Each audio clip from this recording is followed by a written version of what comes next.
নারদ এবং ব্রহ্মা সংবাদ। নারদ ব্রহ্মা সংবাদে আষাঢ় মাসে শুক্লা একাদশীর ব্রত মহিমা কীর্তন করিয়াছেন ভগবান শ্রীকৃষ্ণ স্বয়ং। প্রত্যেকটা একাদশী আমরা সবাই জানি যে কি করে পাপের প্রায়শ্চিত্ত করা যায়, আর এর থেকে উৎকৃষ্ট আর কিছুই নেই। কুরুক্ষেত্রের মহাযুদ্ধের অবসানে রক্তে প্লাবনে ভেজা মাটিতে সিংহাসনে আরুষ্ট মহারাজ যুধিষ্ঠিরের ভারাক্রান্ত হৃদয়ে শান্তি লাভের আর কোনো প্রায়শ্চিত্তের উপায় নাই বলিয়াই কলিযুগের মানুষকে উদ্দেশ্য করিয়া একমাত্র শ্রী একাদশীর ব্রত পালনের উপদেশ করিয়াছেন। তা কি বলছে? এই যে মহাভারতের যুদ্ধ হলো, ভারাক্রান্ত তার মনটা, তাই তিনি প্রায়শ্চিত্ত স্বরূপ কোন উপায় যাচনা করছেন ভগবান শ্রীকৃষ্ণের কাছে। আর ভগবান শ্রীকৃষ্ণ বলছেন, এই যে রক্ত ভেজা সিংহাসনে তুমি বসছো, রক্ত ভেজা সিংহাসনের সব থেকে বড় প্রায়শ্চিত্ত হচ্ছে তুমি যদি শ্রী একাদশী ব্রত পালন করো। এটা হচ্ছে সব থেকে সহজ উপায় এবং সব থেকে সুন্দর উপায়। যে কোনো ভাবে ভগবানকে সুখী করিতে পারিলে নিজের জীবনে আপনি শান্তি লাভ হয়। এই সহজ পন্থাটি হচ্ছে একাদশী। তাহলে আমরা একাদশী কেন করছি? সবাই প্রথমেই বলবে আমি একাদশী ব্রত পালন করছি যেন আমার পাপটা নষ্ট হয়, কিন্তু আসল উদ্দেশ্য এটা থাকা উচিত নয়। আসল উদ্দেশ্য হচ্ছে আমি একাদশী ব্রত পালন করছি এই কারণে, একাদশী ব্রতকে খুশি করার জন্য, ভগবানকে সন্তুষ্ট করার জন্য। এর থেকে পবিত্র আর কিছু না। আর ভগবান সন্তুষ্ট হলে, তাকে খুশি করতে পারলে আমাদের জীবনে নিজে থেকে সুখ শান্তি আসবে। বৈশাখ ও জ্যৈষ্ঠ মাসে শ্রী একাদশী ব্রত শ্রবণে আনন্দ লাভ করত।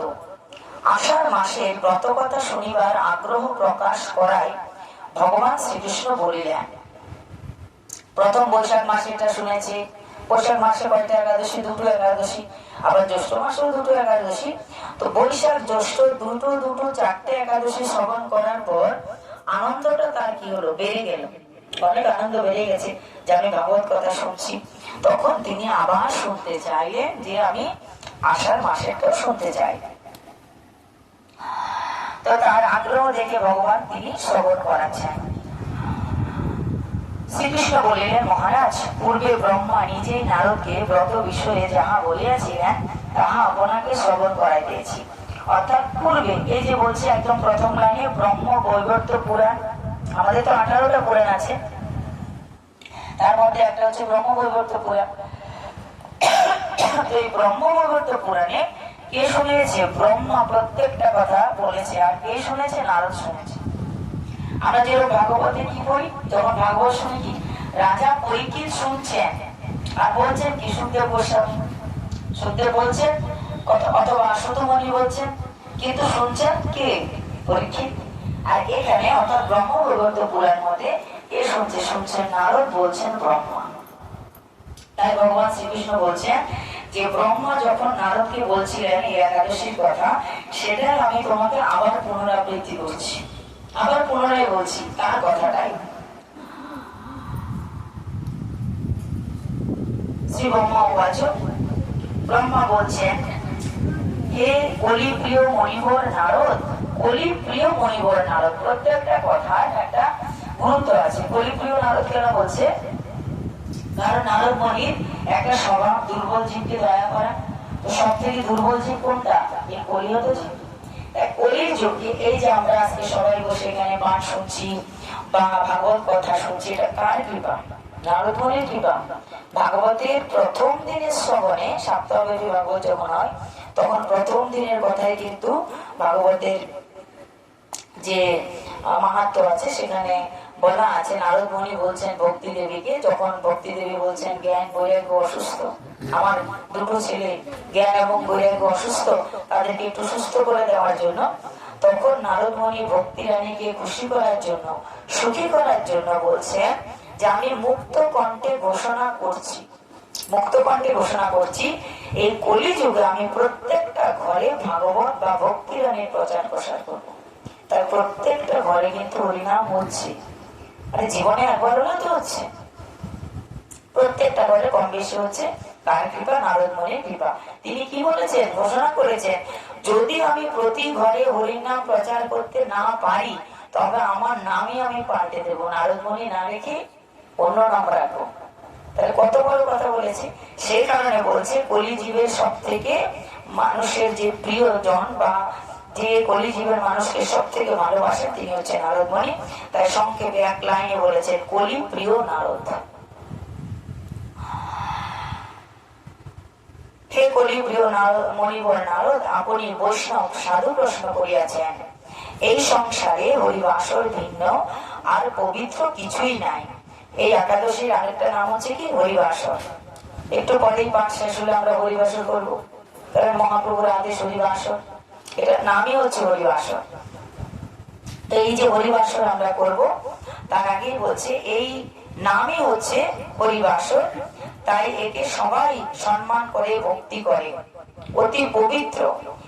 এই হরিবাসরের মতো পবিত্র দ্বিতীয় কোনো কিছু নাই। যাহারা এই পবিত্র পাপ হারি সর্বকাম দাতা একাদশী ব্রত না করে তাহারা এই সংসারে নরকগামী হয়। তাহলে এই সংসারে থেকে যারা এই পবিত্র একাদশী ব্রত পালন করছে না, পঞ্চশস্য বাদ দিয়ে একাদশী ব্রত গ্রহণ করছে না, তারা পরবর্তীতে কি করতে হবে? নরকগামী হতে হবে। কেননা একাদশীতে অন্ন সেবা করার অর্থ হচ্ছে পাপ সেবা করা। পাপ পুরুষকে ভগবানই সৃষ্টি করেছিলেন, কিন্তু সে পাপ পুরুষ একাদশীর প্রভাবে যখন কোথাও জায়গা পাচ্ছে না থাকার, তখন কি করবে? তখন দেখলো এই একাদশী সবাইকে ধ্বংস করলেও অন্নকে ধ্বংস করতে পারবে না। পঞ্চশস্য না খেলে জীবন ধারণ করা যাবে না। পঞ্চশস্য যদি আমরা না খাই, আজকে প্রসাদ পেলাম না, কালকে তো খেতে হবে। তাই বলছে অন্যের ভিতর আমাদের প্রাণ, তাই যদি আমরা অন্ন সেবা না করি থাকতে পারবো না।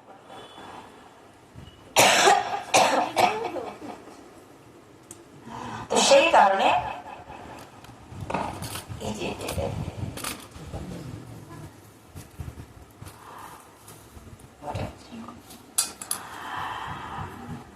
সেই কারণে বলছে যে একাদশী দিন অন্ন সেবা করা পাপ, তারা নরকগামী হবে। আষাঢ় মাসে শুক্লা একাদশী পদ্মা নামে বিখ্যাত। এই একাদশীর কিন্তু দুটো নাম আছে। প্রথম আমরা একটা নাম পাঠ করছি, কি বলছে? এই একাদশীর নাম হচ্ছে পদ্মা। ঋষিকেশের প্রীতির নির্মিত এই উত্তম ব্রত করা হয়। আমরা তাহলে কার নামে আজকে করব? যে তুলসী চড়ানো, যে বলে একাদশী দিতে তুলসী চড়াবো, ঋষিকেশ। শ্রী ঋষিকেশায় পতয়ে নমঃ, এই নামে আমরা আজকে তুলসী অর্পণ করবো। তাই ঋষিকেশায় নমঃ। এই ব্রত শ্রবণে, এই ব্রত শ্রবণ করিলেও মহাপাপ নষ্ট হয়। যারা একাদশী করেনি, কেবলমাত্র যদি একাদশী আজকে শ্রবণও করে, তাতেই তার মহাপাপ নষ্ট হবে। শ্রবণ মাত্রেই মহাপাপ প্রণশ্যতি। পুরাকালে মামধাতা নামে এক ধার্মিক রাজা ছিলেন। এটা আমি আগে একবার ব্যাখ্যা করেছি, মামধাতার নামটা কেন এসছে। মামধাতা, মামধাতা শব্দের অর্থ হচ্ছে আমার পুত্র। ধাতা মানে পুত্র, মাম মানে আমার। তো মামধাতা হচ্ছে আমার পুত্র। কেন আমার পুত্র? কে ঘোষণা করলেন আমার পুত্র? কারণ মামধাতার জন্ম হচ্ছে বাবার থেকে, মার থেকে নয়। তখনকার সময় যেরকম শ্রী রামচন্দ্রের জন্ম হয়েছে কি করে? পুত্রষ্টি যজ্ঞ করা হয়েছিল। পুত্রষ্টি যজ্ঞ করার ফলে যে চরু যজ্ঞ ভগবান নিয়ে উঠেছিলেন, সেই চরুটা যখন রানীরা গ্রহণ করেছে, তবেই রামচন্দ্র ভগবানের জন্ম হয়েছে, লক্ষণ ভরত শত্রুঘ্ন। ঠিক সেই রকম তখনকার সময়ে রাজারা যজ্ঞ করতেন পুত্র লাভের ইচ্ছায়। যজ্ঞের মেয়াদ 1 বছর, তারও বেশি এরকম থাকতো। তো সেরকম যুবনাশ নামে একজন রাজা, তিনি যজ্ঞ করছিলেন, পুত্র হচ্ছিল না। স্বামী স্ত্রী দুজন মিলে যজ্ঞ করছে, অনেক ব্রাহ্মণরা মিলে একসঙ্গে যজ্ঞ করছে। তো একদিন কি হলো, যজ্ঞ করলে তারা বাড়িতে থাকতে পারে না, যেখানে যজ্ঞস্থল সেখানে থাকতে হয়, এবং রাত্রে ওই একটা ঘর আলাদা থাকে, সেখানে থাকে। যজ্ঞ সমাপ্ত হয়ে এসছে, মন্ত্রপুত জল তৈরি করেছে সমস্ত ঋষিরা, মনি ঋষিরা, মন্ত্রপুত জল। এবার জলটা তৈরি হয়ে গেছে, সেদিন জলটা দেওয়া যাবে না, পরের দিন তারা তার স্ত্রীকে জলটা দেবে। ওই জলটা পান করলে তবে তার স্ত্রী গর্ভবতী হবে। জলটা রাখা হয়েছে। কিন্তু রাত্রিবেলায় রাজার খুব জল পিপাসা হয়েছে, রাজা জল পিপাসা পেয়েছে। এবার তখনকার সময় এখনকার মতো তো লাইটের ব্যবস্থা নেই, এত তো লাইটিং, কিন্তু রাজার জল পিপাসা, উনি উঠে খুঁজছে কোথায় জল পাওয়া যায়, কোথায় জল পায়। দেখলো একটা বাটিতে ঢাকা দেওয়া জল আছে, তিনি ভাবছে জলই তো, ঢাকা দেওয়া আছে পবিত্র জল।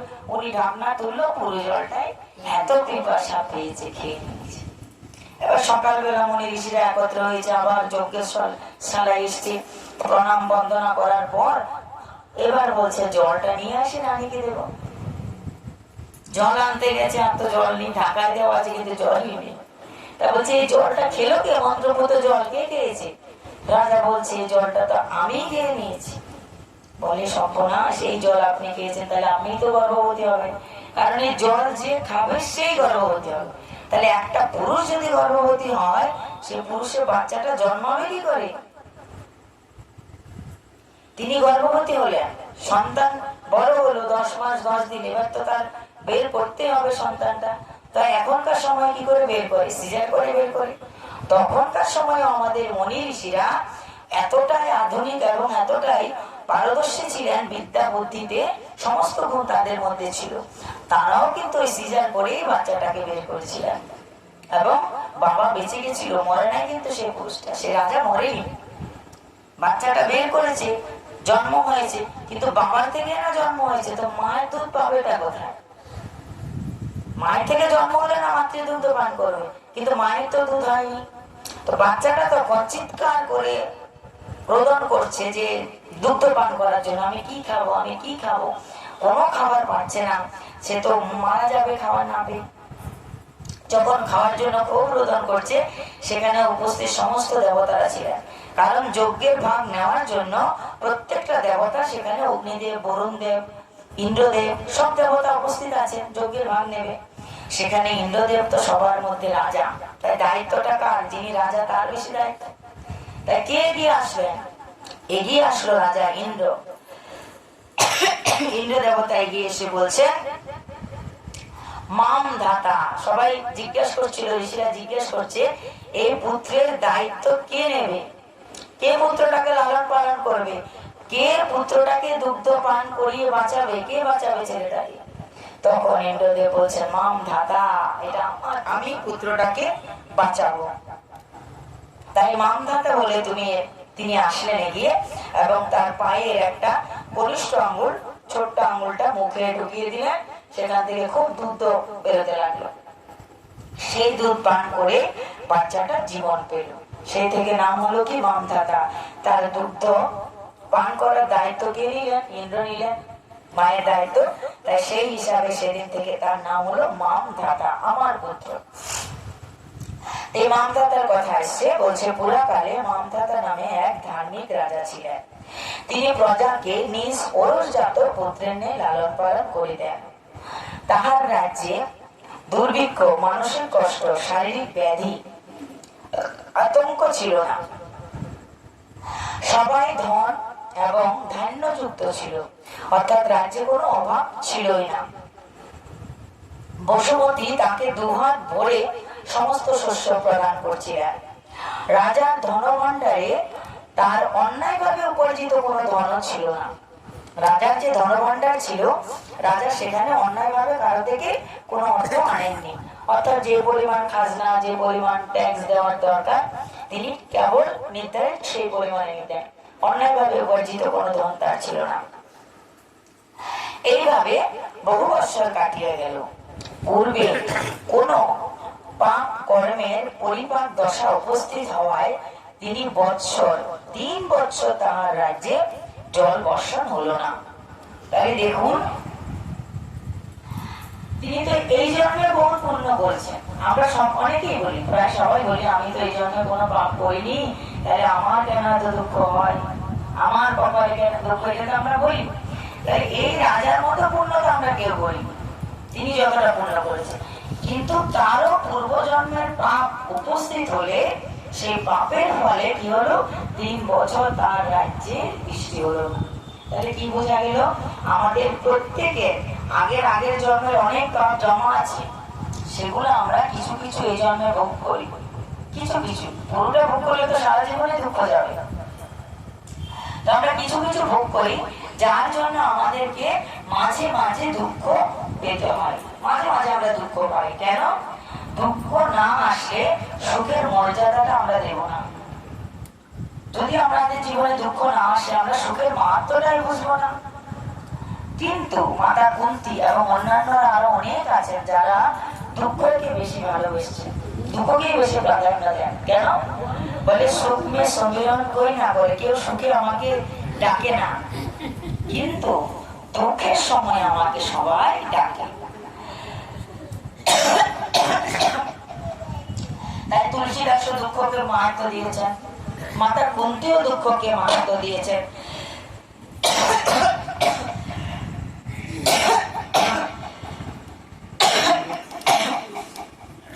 যদি দুঃখ আমাদের জীবনে আসে, তবে আমরা নিজের চরিত্রটাকে শুদ্ধ করতে পারি এবং ভগবানের দিকে আমরা এগোতে পারি, অগ্রসর হতে পারি।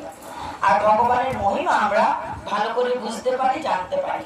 সে কারণে দুঃখটা আমাদের জীবনে অতি আবশ্যক। দুঃখ যদি না আসে আমরা পরিবর্তন করবোই না। দুঃখ যদি না আসে ভগবান থেকে আমরা অনেক দূরে চলে যাব। তাই বলছে, যেরকম রাধারানী বলতেন, মূর্ছা আমার সখী, তোরা আমার সখী নয়। যখন আমি মূর্ছিত হই তখন আমি কৃষ্ণ দর্শন পাই, কৃষ্ণকে দেখতে পাই।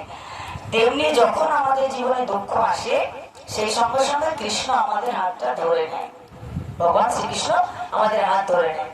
কেমন দেখুন, ছোট্ট একটা গল্প বলছি। এক ভক্ত ভগবানের কাছে গিয়ে, জগন্নাথের কাছে গিয়ে খুব কান্না করতো। প্রত্যেকদিন জগন্নাথ মন্দিরে যেত আর কান্না করতো, হে জগন্নাথ তুমি সবসময় আমার সঙ্গে থেকো, সবসময় আমার সঙ্গে সঙ্গে থেকো। খুব কান্না করতো। ওর অন্য কোনো চাহিদা নেই, কোনো টাকা পয়সা ধন সম্পত্তি কিচ্ছু ওর চায় না। কি চায় না, প্রভু ভগবান তুমি আমার সঙ্গে সঙ্গে থাকবে। প্রতিদিন কাঁদে। একদিন জগন্নাথ দর্শন দিয়েছে। জগন্নাথ দর্শন দিয়ে বলছেন, ভক্ত প্রতিদিন এসে তুই শুধু এত কাঁদিস, কি চাই বল দেখি। বলে, আমি তো কি চাই তুমি জানো, আমি চাই প্রত্যেক সময় তুমি আমার সঙ্গে সঙ্গে থাকবে। আমি সুখ চাই না, আমি দুঃখ চাই না, ছেলে চাই না, মেয়ে চাই না, টাকা চাই না, পয়সা চাই না, কিছুই চাই না। কেবল আমি কি চাই, তুমি আমার সঙ্গে থাকবে। আর এটা যেন আমি অনুভব করতে পারি যে জগন্নাথ আমার সঙ্গে আছে, জগন্নাথ আমার সঙ্গে সঙ্গে আছে। এটা যেন আমি বুঝতে পারি যে আমার সঙ্গে আমার ভগবান আছে। জগন্নাথ বলছে, হ্যাঁ তাহলে তোকে আমি এটা বর দেব। কিভাবে আমি বুঝবো তুমি আমার সঙ্গে সঙ্গে আছো? বলে, তুই যখন মাটিতে হাঁটবি বা বিকাল বেলা ধর জগন্নাথ মন্দিরের সামনে যে সমুদ্র আছে, সমুদ্রের পাড়ে হাঁটতে গেলে তুই দেখতে পাবি যে তুই যে হাঁটছিস তোর তো জোড়া পায়ের ছাপ পড়বে, দুটো পা, কিন্তু পাশে দেখবে আরো এক জোড়া পা, তোর তো দুটো পা, পাশে আরো দুটো পা চলছে। তখন তুই বুঝতে পারবি না আমার সঙ্গে আরেকজন আছে। দুজন চারটে পা হলে ঠিক আছে, তাহলে আমি বুঝতে পারবো। সে ইচ্ছা করে করে কি করতো, নরম জায়গায় হাঁটতো, বৃষ্টি পড়লে কাদা দিয়ে হাঁটতো, যেন অনুভব হয়। আর বারবার দেখতো চারটে পা আছে তো, আমার দুটো পায়ের ছাপ আর দুটো জগন্নাথে। যখন দেখতে পেতো না ঠিক আছে, যেখানে ধুলো একটু বেশি আছে সেখানে হাঁটবে, যেন পায়ের ছাপটা দেখা যায়। আবার কি করতো, সাইড দিয়ে কখনো কখনো ধুলো আছে, একদিকে পরিষ্কার, সে পরিষ্কার রাস্তা দিয়ে হাঁটবে আর বলবে তুমি ওই ধুলো দিয়ে হাঁটো না, তাহলে দেখবো তুমি আছো কিনা, প্রমাণ পাওয়ার জন্য। এরকম দীর্ঘদিন এরকম চলছে। একদিন তার মা মারা গেছে। সে তো কান্না করছে, খুব মা মারা গেছে, খুব কান্না করছে। এবার ভাবছে হঠাৎ করে যে আমার মা মারা গেল কেন, মনে হয় জগন্নাথ আমাকে ছেড়ে চলে গেছে। জগন্নাথ যদি আমার সঙ্গে সঙ্গে থাকতো তাহলে তো আমার মা মারা যেত না। আমার মা মারা গেছে কারণ কি, হয়তো জগন্নাথ আমাকে ছেড়ে চলে গেছে, এরকম ভাবছে। দৌড়ে জগন্নাথ মন্দিরে গেছে, খুব কান্নাকাটি করছে, তুমি তো আমার ছেড়ে চলে গেলে জগন্নাথ, চলে গেলে তাই আমার মাটা মরে গেল। তারপর আবার দৌড়ে সমুদ্রের পাড়ে গেছে, বালুতে হেঁটে দেখে আছে কিনা। এবার বালু দিয়ে হাঁটছে আর কান্না করছে, দৌড়াচ্ছে। ও দেখছে তখন দুটো পায়ের ছাপ, চারটে পায়ের ছাপ নেই। তখন বলছে, হ্যাঁ আমি ঠিকই বলেছি, জগন্নাথ আমাকে ছেড়ে চলে গেছে, দুটো পায়ের ছাপ, চারটে পা নেই। আবার দৌড়ে মন্দিরে এসছে, প্রভু তুমি আমাকে ছেড়ে চলে গেলে, তুমি তো কথা দিয়েছিলে আমাকে ছেড়ে যাবে না, কথা দিলে, তুমি কি কথার মর্যাদা রাখলে না, কথার খেলা করলে? তখন জগন্নাথ আবার দৃশ্যমান দেখা দিয়ে বলছে, না রে বোকা, আমি তোকে ফেলে যাইনি, আমি তো সাথে সাথেই আছি। বলে তাহলে আমি ওই এক জোড়া পা কেন দেখছি? দুটো পা, দুটো পায়ের ছাপ দেখলাম, চারটে পায়ের ছাপ তো বললো না। বলছে আরে ওই যে এক জোড়া দুটো পায়ের ছাপ তুই দেখলি, সেই দুটো পায়ের ছাপ তো আমার পায়ের ছাপ, ও দুটো আমার পা। তাহলে তোর পা তো আমার পা কোথায়? ভক্ত বলছে আমার পা কোথায়? বলে তোকে তো আমি হাঁটতেই দিইনি, তোকে তো আমি কোলে করে ধরে রেখেছি, তোকে তো আমি কোলে তুলে নিয়েছি। সেই সময় সুখের সময় ভক্ত নিজে হাঁটে, দুঃখের সময় ভগবান, যারা ভগবানকে আশ্রয় করে চলে, তাদের জীবনে যখন দুঃখ আসে তখন তো ভগবান তাকে কোলেই তুলে নেয়। তাই প্রকৃত ভক্তের জীবনে যখন দুঃখ আসবে তখন দেখবে তার হরি ভজন আরো বেড়ে যাবে, সে আরো ভজন বেশি করছে তার জীবনে, তখন দেখবেন ভগবানের কৃপা আরো বেশি আসছে। একটা দিক বন্ধ হয়ে গেছে, তাতে কি হয়েছে? আরো দুটো দিক ভগবান খুলে দেবে। প্রারব্ধ তো ভোগ করতে হবে পূর্বজন্মের, এবার প্রারব্ধ ভোগ করতে হলে, দুঃখ ভোগ করতে হলে ভগবান যদি কোলে নিয়ে রাখে, তাহলে সেটাকে দুঃখ অনুভব হবে? সে তো ভগবানের কোলে করে দুঃখ ভোগ করছে, ভগবান কোলে নিয়ে রেখেছে, তাহলে দুঃখ আসবে কি করে? কিন্তু ভগবানকে ছাড়া চলে দুঃখের সাগরে তোমাকে হাবুডুবু খেতে হবে। মনে আনন্দ থাকবে না, সবসময় দুঃখ, সুখেও দুঃখ, দুঃখেও দুঃখ। আর যারা হরিকে নিয়ে থাকে তাদের দুঃখের সময় দেখবে মনে খুব আনন্দ, মনে দুঃখই নেই। কেন দুঃখ নেই? কারণ তার হৃদয়ে হরি আছে, আর হরি তো সদা আনন্দময়। তাহলে তার জীবনে দুঃখ যদি আসেও, হরি তো তাকে আনন্দ রেখেছে, তাহলে সে তো দুঃখ অনুভবই করছে না।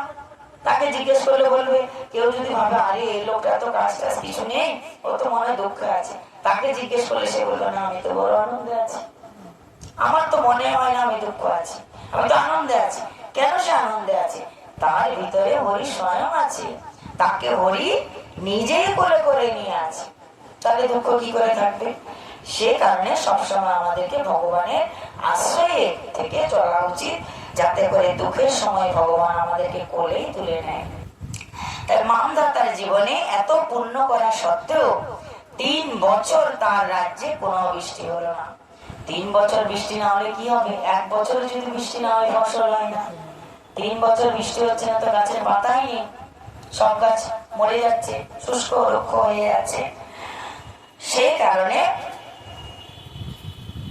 তার রাজ্যের মানুষ প্রজাগণ ক্ষুধায় পীড়িত হয়ে পড়ল।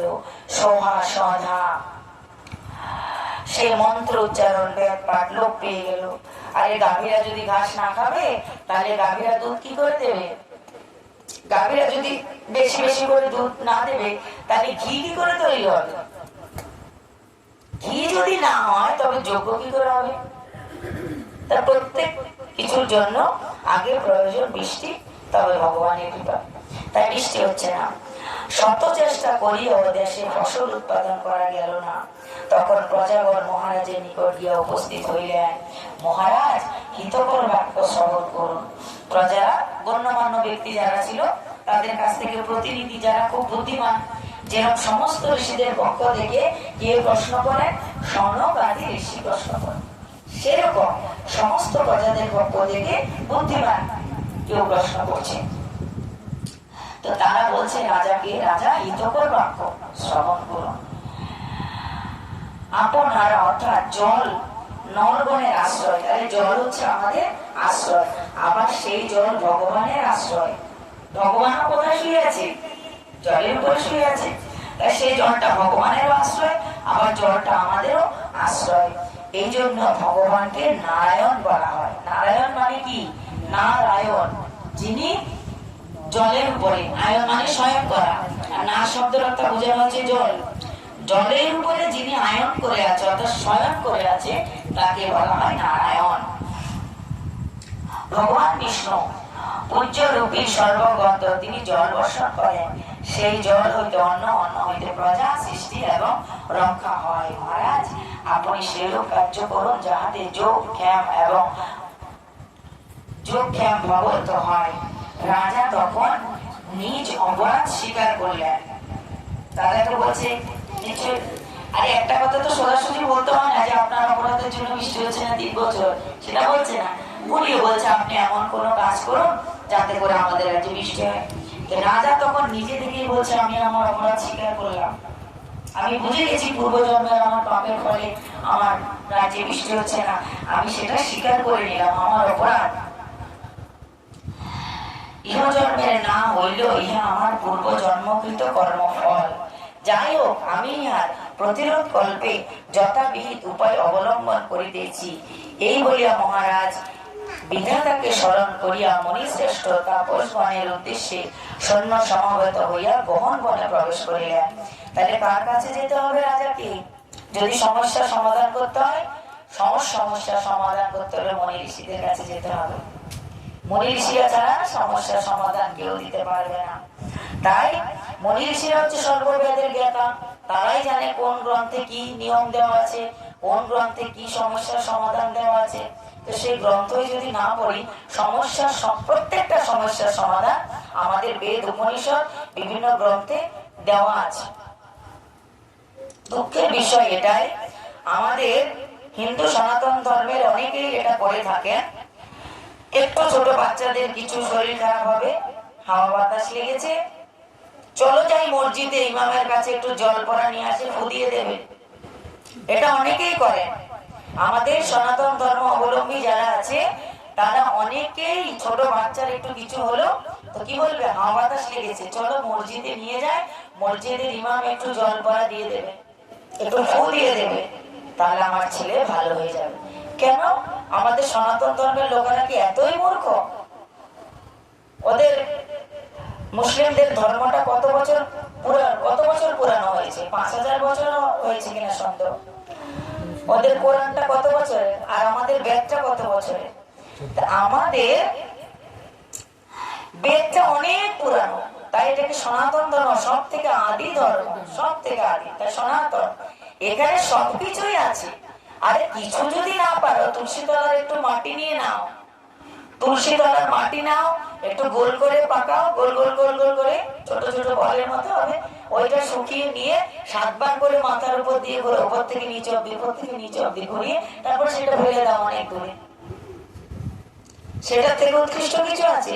আরে তুলসী তলায় সমস্ত দেবতা দেবীর বাস থাকে, তাই সমস্ত দেবতা দেবীর আশীর্বাদ ওখানেই আছে। সেখানে মাটি পরম পবিত্র, পারলে একটু মাটি জলে গুলে খাইয়ে দাও, তাহলেও দেখবো তোমাকে মসজিদের ইমামের কাছে যেতে হবে না, যদি কিছু না পারো। হ্যাঁ, আর যদি বলে জল পড়া খাবে, তাহলে কত মন্ত্র আছে আমাদের দেবী ভাগবতে, কত মন্ত্র আছে। চণ্ডী পাঠ করে যারা, কি চণ্ডীর মন্ত্রগুলো কি এক একটা কবচ, দেবী কবচ আছে, দেবী কবচটা পাঠ করে নাও। দেবী কবচটা পাঠ করতে না পারো, যে পাঠ করতে জানে তার হাতে পাঠ করিয়ে নাও, কবচ করে দিয়ে রাখো। আরে আমাদের কাছে এত বেশি জিনিস আছে যেটা ওদের কাছে নেই, কিন্তু আমরা মূর্খ, ওদের কাছেই ছুটে যাই। এত বেশি আমাদের আছে জিনিস যেগুলো ওদের কাছে কিছুই নেই, এত শক্তি এত ক্ষমতা আছে। তাই রাজা কার কাছে গেলেন? ওই ঋষির কাছে গেলেন। মনি ঋষির কাছে না গেলে হবে না, তারাই সর্ববেদের জ্ঞাতা, তাদের কাছে তন্ত্র আছে, মন্ত্র আছে, সাধন আছে, সবকিছুই আছে। তাই ওই সর্ববেদের সাধন যার কাছে আছে মহারাজ, তার কাছে গেলেন। কার কাছে? ব্রহ্মপুত্র অঙ্গিরস ঋষির কাছে গেলেন। ব্রহ্মার যে 10টা পুত্র আছে, প্রথম 10 জন পুত্র দেহ থেকে সৃষ্টি করেছেন, তাদের মধ্যে একজন হচ্ছে অঙ্গিরস। তার কাছে গেলেন, সেই ঋষির দর্শন লাভ করে তিনি খুব প্রসন্ন হলেন। ঋষির অঙ্গ প্রভায় দিক সকল আলোকিত এবং দ্বিতীয় ব্রহ্মার ন্যায় তাকে মনে হলো। যারা খুব ভজন করে তাদের দেখবেন দেখলেই ভক্তি আসে, দেখলেই প্রণাম করতে ইচ্ছা করবে। তারা হয়তো খাওয়া খুবই অল্প খায় খাবার, কিন্তু তাদের গা থেকে আলাদা একটা জ্যোতি বেরোবে, আলাদা একটা জ্যোতি বেরোবে। তাকে দেখলেই প্রণাম করতে ইচ্ছা করবে, তাকে দেখলেই ভগবানের নাম মুখে আসবে। যাহাকে দেখিলে মুখে আইসে কৃষ্ণ নাম, জানিও সে দেব দুর্লভ বৈষ্ণব প্রধান। তো যাকে দেখলে মুখে কৃষ্ণ নাম আসে, সেই তো দেবতা থেকেও দুর্লভ। মহারাজ ইষ্ট মনে বাহন হইতে অবতরণ করত গীতাঞ্জলি ফুটে ঋষির চরণ যুগলে প্রণত হইলেন। মহারাজ তাকে দর্শন করা মাত্রই দূর থেকে নেমে গেলেন এবং চটি ছেড়ে দিলেন। ওখানে নেমে আগে ভূমি প্রণাম করলেন। প্রণাম করার পর তবে তিনি আসছেন ঋষির কাছে। মহারাজ তাহার রাজ্যে অনাবৃষ্টি সহ প্রজাগণের দুঃখের কথা জানাইলেন এবং আরো বলিলেন, প্রজাগণের দুঃখের কথা জানালেন। এই কথা মহারাজ তাহার রাজ্যে অনাবৃষ্টি সহ প্রজাগণের দুঃখের কথা জানাইলেন এবং আরো বলিলেন, আমি ধর্ম বিধানে রাজকার্য করি, কেন এইরূপ অনাবৃষ্টি দেখা দিল তাহার কারণ আমি বুঝিতে পারিতেছি না। আমি তো সবকিছু ধর্ম অনুযায়ী করি, সবকিছু পালন করি, ধর্মকে জেনে শুনে ধর্ম যেভাবে চাইছি, তাহলে কেন আমার রাজ্যে অনাবৃষ্টি হচ্ছে? আমার কি পাপ? কেন এরূপ অনাবৃষ্টি দেখা দিল তাহার কারণ আমি বুঝিতে পারিতেছি না। ইহা সংশয় ছেদন করত রাজ্যে যোগক্ষেম বিধানের উপায় নির্দেশ করুন। আরে আমার রাজ্যে কোনো খাবার দাবার তো নেই, তাহলে প্রজারা খাবে কি? সেটার একটা ব্যবস্থা তো করুন। তাহার কারণ বুঝতে পারছি না, তাই যোগক্ষেম বহন করার নির্দেশ করুন। ঋষি বলিলেন, মহারাজ এটি সত্য যোগ, সমস্ত যোগের উত্তম। তাহলে এটা কোন যুগের কথা হচ্ছে? এখন আমরা কোথায় আছি? কলিযুগে। আর এই ঘটনাটা যখন ঘটেছিল সেটা সত্য যুগে, তাই বলছে এখন সত্য যুগ। ওই যে একটু আগে কি বললাম, ঋষিরা সর্বব্যাপ্তা, চোখ বন্ধ করে ধ্যান করলে ওরা জানতে পারে, বুঝতে পারে কোথায় কে কি করছে, কোথায় কি হচ্ছে, কে কোথায় কি ভজন করছে, কে কোথাও খারাপ কাজ করছে কি ভালো করছে, তারা বুঝতে পারে। তাই ঋষিদের সব বুঝতে পারছে, তাই বলছে এটা সত্য যুগ। এই যুগে লোক সকল ব্যাধকে মেনে চলে। সত্য যুগে সবাই ব্যাধকে মেনে চলে। আর তখন ধর্মের প্রচলন 4 চরণ। সত্য যুগে ধর্মের 4 চরণ, ত্রেতা যুগে 3 চরণ, দাপর যুগে 2 চরণ, কলি যুগে তো কোনো মতে একটা বানিয়ে দাঁড়িয়েছে। কোনো মতে একটা পা, একবার ধর্মপথে যাবে তো 3 বার পিছন দিকে যাবে, একবার হরিনাম দেব তো 3 বার দেখো গিয়ে আবার কাউকে গালাগালি দিচ্ছে। এরকম কলির স্বভাব। এদিকে বলছে আমি হরি হরি করছি, এদিকে দেখো, এটা কলির প্রভাব। তাই কলিযুগে ধর্মের 1 চরণ, 1 চরণে কলির কোনো মতে দাঁড়িয়ে আছে। তাই সৎ ব্যক্তিরা কোনো মতে ধর্মকে আঁকড়ে কোনো মতে দাঁড়া আছে। তাই বলছে ধর্ম চতুষ্পদ 4 পদ আছে। ব্রাহ্মণগণ এই যুগে তপ করা, এই যুগে কি নিয়ম? কেবল ব্রাহ্মণরাই তপ করতে পারে। এক একটা যুগের এক একটা নিয়ম। কলিযুগে সবাই করো, যত মহাপ্রভু এসে একদম সবাইকে হরিনাম বিতরণ করে দিয়েছে। মহামন্ত্র সমস্ত বেদটাকে ঘেটে ভালো করে, প্রত্যেকটা বেদের মন্ত্রকে ভালো করে মন্থন করে, বলছে মন্থন করেছে, ভালো করে বিশ্লেষণ করে সব থেকে শ্রেষ্ঠ মন্ত্রটা তিনি নিয়েছে। সব থেকে যে উচ্চ কোটির ভালো মন্ত্র, সব থেকে শ্রেষ্ঠ মন্ত্র কি নিল? হরে কৃষ্ণ কৃষ্ণ কৃষ্ণ হরে হরে, হরে নাম রাম রাম হরে হরে। এটা হচ্ছে মন্ত্র। সবসময় গোপনে যুক্ত হয়। নামটা উচ্চারণ করো, নামটা উচ্চারণ করা যায়, কিন্তু যেটা মূল্যবান, অত্যন্ত মূল্যবান বস্তু, সেই মন্ত্রটা এমন ভাবে করো যেন কোনো ভুল না হয়। নির্ভুল ভাবে করো, নিবন্ধনীয় মানে গণনা করে সংখ্যা রেখে। কিন্তু সত্য যুগে তো কেবল তোমার ব্রাহ্মণদের অধিকার, না বৈশ্য না শূদ্র না ক্ষত্রিয় কারো অধিকার নেই। তপের অধিকার কার আছে? কেবল ব্রাহ্মণদের, আর কেউ করতে পারবে না। তাই বলছে ব্রাহ্মণগণ তপপরায়ণ এই যুগে। কিন্তু আপনার রাজ্যে একজন হীন জাতি, ভীষণ একদম নিকৃষ্ট একজন জাতি, তিনি বৈদিক তপস্যা করছেন, বৈদিক ধর্ম মেনে তপস্যা করছে, কিন্তু তার তো অধিকার নেই। অধিকার তো আছে কেবল ব্রাহ্মণের, তার তো অধিকার নেই। যেহেতু সে এরকম তপস্যা করছে, সেই অকার্য কারণ, সে যে ওই তপস্যা করছে সেই কারণের জন্যই অনাবৃষ্টি দেখা দিয়েছে। সুতরাং সেই বিশলকে বধ করিতে যত্নবান ও দেশে শান্তি ফিরে পাবে। তাহলে এটা রাজারও একটা পরীক্ষা। কি বলছে ঋষি? বলছে তিনি যেহেতু নিচু জাতি হয়ে তপস্যা করছেন, ব্রাহ্মণ নয়, তাকে তুমি বধ করো, তাকে তুমি যদি মেরে ফেলো, তাহলে তুমি তোমার রাজ্যে উন্নতি হবে। কিন্তু সে যদি তপস্যা না ছাড়ে, সে তো তপস্যা ছাড়ছে না, অনেকবার বলা হয়েছে, বুঝানো হয়েছে তপস্যা ছাড়ছে না। কাজেই তুমি তাকে বধ না করা অব্দি অনাবৃষ্টি থাকবে, তুমি তাকে বধ করো। কিন্তু রাজার তো বিবেক বাড়বে। রাজা তখন কি বলছেন শুনুন।